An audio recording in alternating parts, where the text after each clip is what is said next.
Manuel de mon prénom.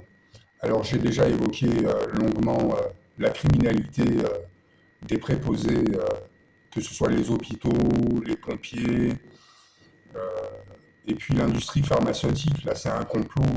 On parle de complot judéo-franc-maçon-pharmaceutique. Alors, je ne sais pas lesquels impliquent quoi, mais là, ce sont que des fonctionnaires, hein, les hôpitaux. L'hôpital Carremo, qui est devenu un CHU, je pense qu'il s'agit de fonctionnaires. Oui, elle me dit qu'elle n'a pas besoin de travailler pour obtenir son salaire au CMP, donc elle est fonctionnaire. Et donc là, les pompiers, ce sont des fonctionnaires, donc les criminels, ce sont des fonctionnaires. Enfin, l'association de criminels, non, l'association de malfaiteurs organisant le crime, ce sont des fonctionnaires. Mais il y a aussi, il paraît qu'il est indépendant, mais le mandataire judiciaire teste aussi. Il compte exploiter les handicaps qui sont infligés par l'ordre des médecins avec des poisons qui sont connus en Allemagne avant 1939.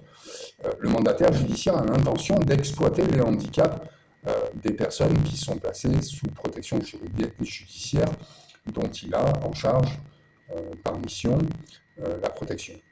Donc là, le ministère de la Justice est nié jusqu'au cou aussi, puisqu'il a, il a, il a, il a adopté la technique des psychiatres qui sont de vrais malades mentaux.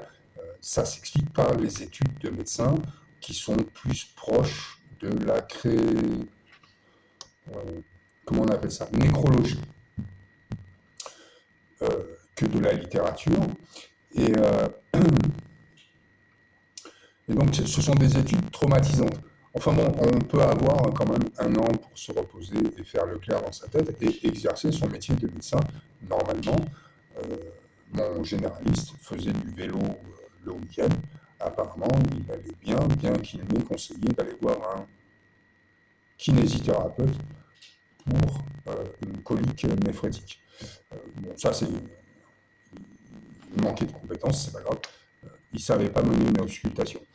Mais la psychiatre avoue ne pas mener de psychanalyse dans son CHU, et là, c'est un biais de la méthode psychiatrique qui doit passer par une auscultation et une psychanalyse pour pouvoir déterminer une lésion, s'il y a lésion cérébrale. Ce qu'elle cherche à faire, en fait, provoquer des lésions, son boulot aujourd'hui, c'est plutôt de manipuler les gens plutôt que de les soigner.